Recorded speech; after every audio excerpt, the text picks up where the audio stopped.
Hélène et Dylan vont au cinéma. Peux-tu repérer quelque chose de bizarre dans cet endroit?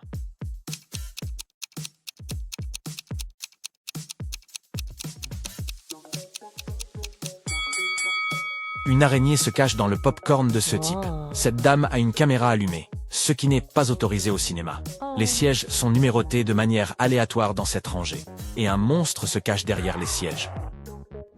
Peux-tu repérer un criminel parmi ces deux chauffeurs de camion?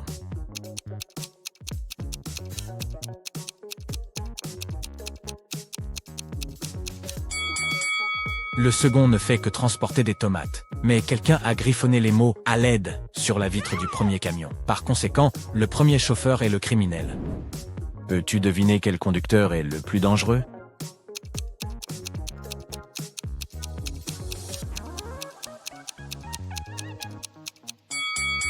Le second. Pourquoi décorer sa voiture de manière si étrange? Flash info! Quelqu'un a volé des chaussures en diamant dans le musée de la ville. De nombreuses personnes ont visité l'exposition ce jour-là, mais le criminel n'a laissé aucun indice. La police arrive sur les lieux. L'inspecteur Smith consulte les images des caméras et repère tout de suite le voleur. Et toi, qu'en penses-tu?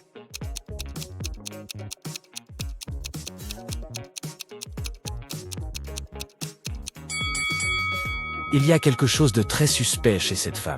Elle est plus grande dans la deuxième séquence. Cela signifie probablement qu'elle porte les chaussures en diamant volé. Kelly organise une soirée pyjama, mais l'une de ses invitées est une criminelle. Peux-tu deviner qui?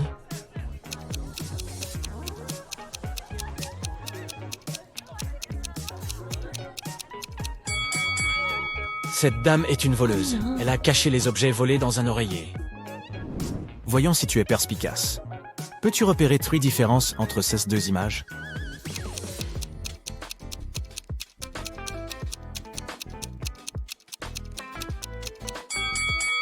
Les voici. Et ces images, sont-elles identiques?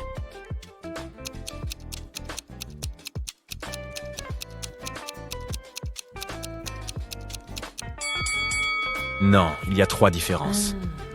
Est-ce que tu vois 3 différences ici?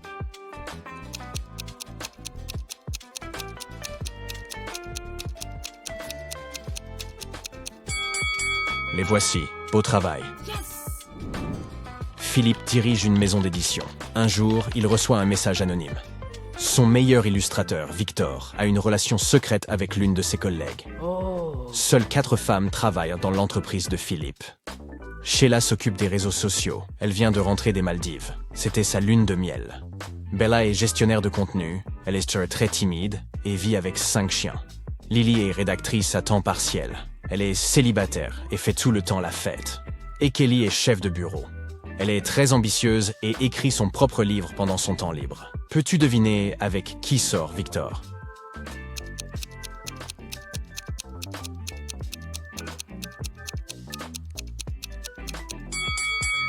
C'est Bella. Victor a des poils de chien blanc sur sa veste, tout comme Bella. Crystal médecin. Elle arrive à une conférence médicale et prend plusieurs photos avec ses collègues avant l'événement. Au bout d'1 heure, le concierge trouve Crystal inconsciente dans la remise. Plus tard, Crystal va mieux et raconte à la police « Je marchais vers les toilettes. La dernière chose dont je me souviens, c'est que quelqu'un m'a poussé par derrière. Je ne sais pas qui a fait ça. » La police interroge tous les médecins. Tous affirment qu'ils écoutaient à la conférence lorsque l'attaque a eu lieu. Les agents examinent les photos prises avant la conférence et identifient immédiatement le criminel. Et toi?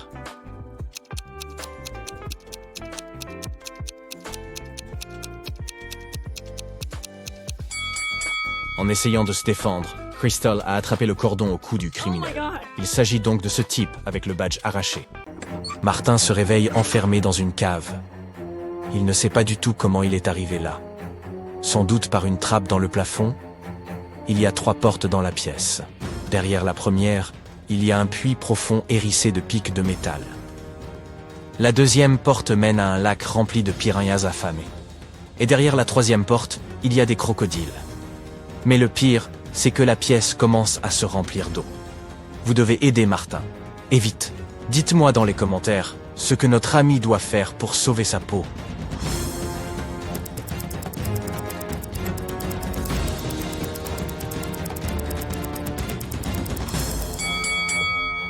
Martin doit ouvrir la première porte. Le puits se remplira d'eau et il pourra nager au-dessus des pics. Une deuxième personne, nommée Alisa, est coincée dans une pièce qui se remplit d'eau. Il y a un robinet dans le mur. Il n'y a pas de fenêtre dans la pièce, et la porte est bloquée. Alisa n'a qu'un balai et un grand seau. Si vous savez comment elle peut s'en sortir, commentez ci-dessous.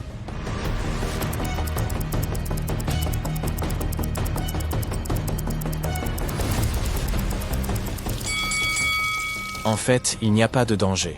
Alisa doit simplement fermer le robinet.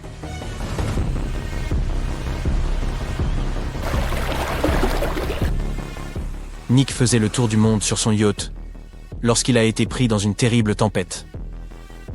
À un moment, il s'est cogné la tête contre le mât et a perdu connaissance. Lorsqu'il a repris ses esprits, il se trouvait sur une plage, entouré de personnes visiblement hostiles aux intrus. Nick avait 3 options.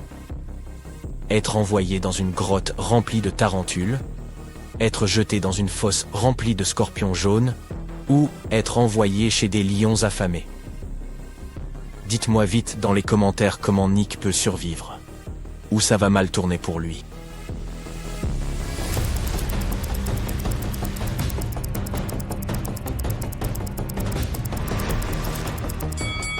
Nick doit choisir les tarentules.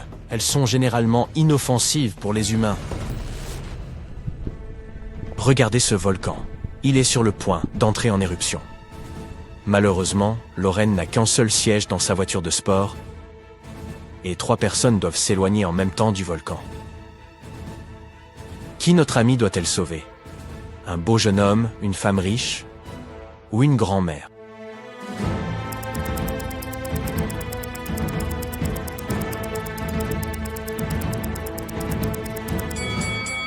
Le garçon et la femme sont jeunes.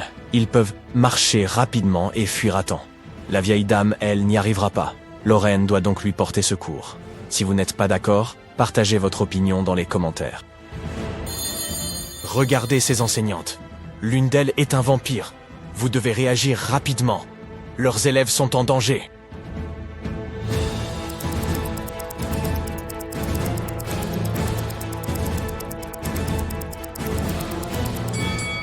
L'enseignante de gauche a quelques marques de bronzage. Les vampires ont peur du soleil. Celle de droite a la jambe plâtrée. Peu probable que ce soit un vampire. Mais la dame du milieu est couverte des pieds à la tête. Elle porte même des gants. Ce doit être le vampire que nous cherchons. Elle craint que les rayons du soleil ne touchent en sa peau. Mélanie a invité sa collègue Maria à dîner. Maria était surprise car elle pensait que Mélanie ne l'aimait pas. Mais Mélanie a préparé un très bon repas. Elle a même cuisiné du thon. Elle a coupé le poisson en 2 et chaque fille a mangé sa part. Un peu plus tard, Maria a pâli et perdu connaissance. On l'a emmenée à l'hôpital. C'était une grave intoxication alimentaire. Quelques jours après, la police a arrêté Mélanie pour avoir empoisonné Maria. Comment a-t-elle fait ça, selon vous? Après tout, les 2 filles n'ont mangé la même chose.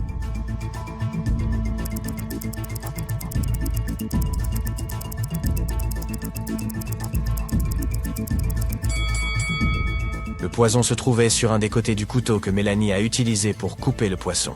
Ainsi, seul le morceau de thon qu'elle a donné à Maria était empoisonné. Marie dirige une agence de mariage. Elle arrive à son bureau tôt le matin. Oh non. Quelqu'un a pillé tout le stock de tomates séchées qu'elle avait préparé pour le prochain événement. Marie avait pourtant fermé son bureau à 10 h la veille au soir et tous les encas se trouvaient encore là. Elle prévient donc la police.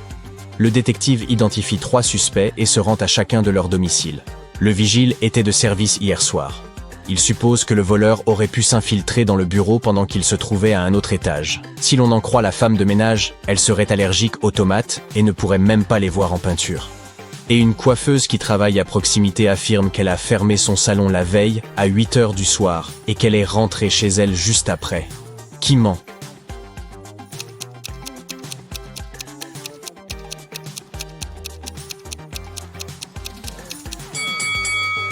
C'est la femme de ménage. Elle a un plant de tomates dans un pot sur le rebord de sa fenêtre. Donc elle a menti au sujet de son allergie.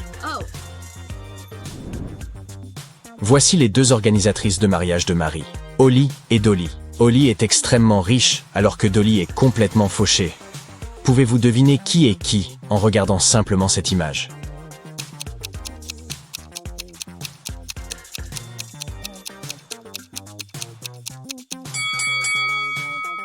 Jetez un œil à la dame sur la gauche. Il y a beaucoup de sucreries dans son réfrigérateur. D'un autre côté, la femme de droite a moins de nourriture, mais elle a l'air saine et coûteuse. Elle privilégie la qualité à la quantité. Ce doit donc être Holly. Et l'autre, c'est Dolly. Marie fait défiler ses réseaux sociaux et tombe sur ces deux photos. L'une de ces familles est une famille de milliardaires. Pouvez-vous deviner laquelle?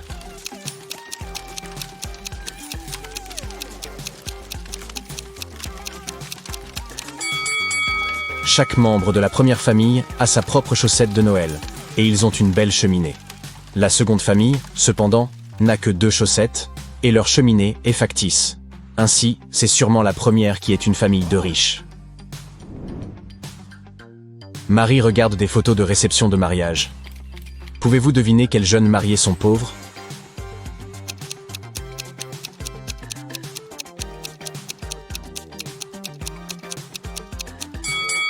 La deuxième image nous montre des rubans soyeux et un buffet coûteux. Ainsi, c'est probablement le premier couple qui est fauché. Ils utilisent des snacks bon marché et une guirlande de détritus pour leur fête de mariage. Jetez un œil à ces 2 photos de mariage des derniers clients de Marie. L'un de ces couples est très riche. Pouvez-vous deviner lequel?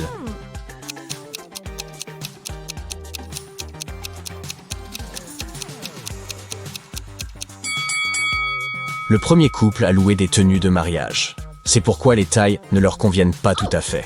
D'un autre côté, les tenues du deuxième couple sont plus décontractées, mais elles sont soignées et coûteuses. Marie visite un magasin de vêtements de luxe. Elle assiste à la scène suivante. L'un de ses clients n'a pas un rond, tandis que l'autre est millionnaire. Pouvez-vous dire qui est qui?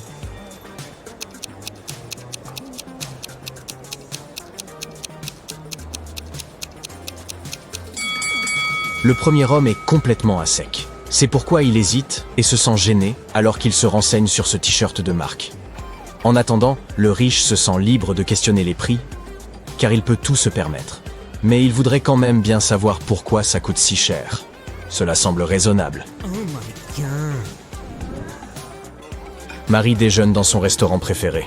À la table d'à côté, elle remarque 2 jolies dames. L'une d'entre elles est incroyablement riche. Pouvez-vous deviner qui?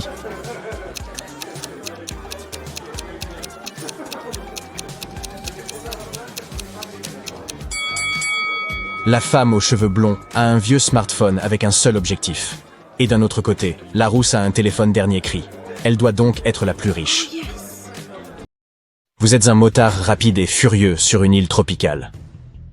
Vous trouvez une nouvelle moto en ligne et appelez le vendeur pour organiser un essai. Plus tard dans la journée, vous arrivez au point de rendez-vous et voyez 2 gars avec 2 motos identiques. L'un d'eux est le vendeur avec qui vous avez parlé, et l'autre est un escroc qui veut vous vendre un véhicule volé. Qui vous trompe? Réfléchissez bien et n'hésitez pas à laisser votre réponse dans les commentaires.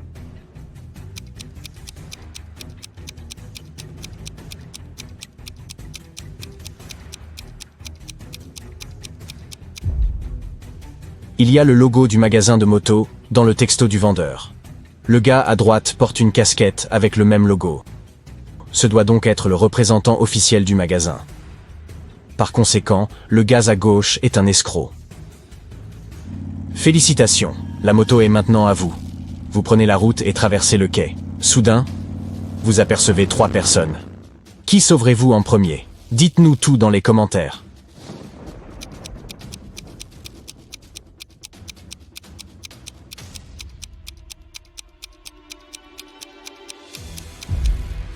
L'ado joue avec un serpent à sonnette, ce qui a l'air plutôt dangereux.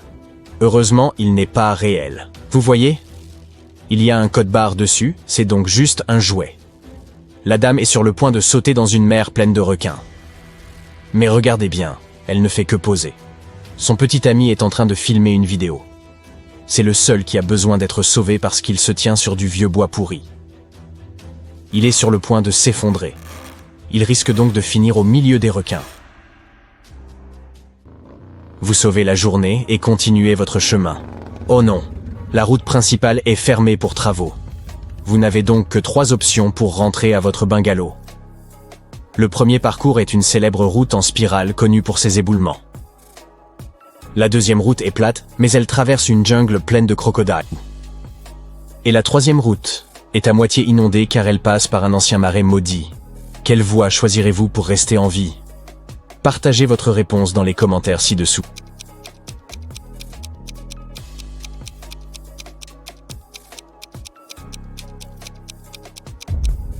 Jetez un œil plus attentif à la deuxième route.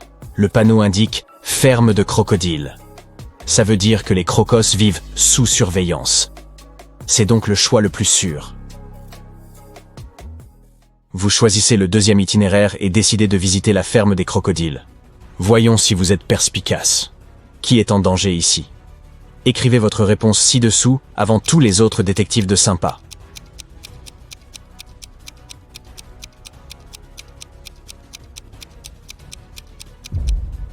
Cette touriste a franchi la barrière. Le nom de la touriste est Mimi. Vous l'aidez à repasser la barrière en toute sécurité. Mais dans son mouvement, elle s'égratigne la jambe. Vous emmenez donc Mimi à l'hôpital le plus proche. Est-ce que vous voyez quelque chose de louche ici? Si vous avez trouvé, partagez votre réponse.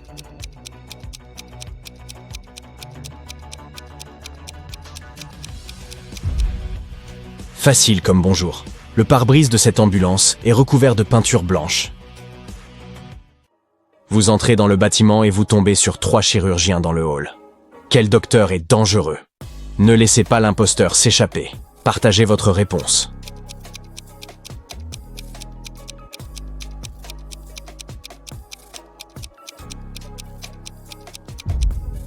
Le premier médecin dort, mais peut-être est-il simplement fatigué après une longue journée. La deuxième femme ne porte pas de gants. Mais ce n'est pas un crime, c'est sa pause café. En revanche, les ongles de la troisième femme sont trop longs et sophistiqués pour le travail de chirurgien. Et elle a apporté une seringue dans le hall. Ce n'est pas très hygiénique. Le médecin emmène Mimi. Vous décidez de vous promener dans l'hôpital et vous tombez sur la scène suivante. 2 grands ennemis, Jia et Kai, se réveillent simultanément dans une des chambres. Tous deux saisissent immédiatement des ciseaux et tentent de couper la perfusion de l'autre. Qui a le plus de chances de survivre? Réfléchissez et donnez votre réponse dans les commentaires.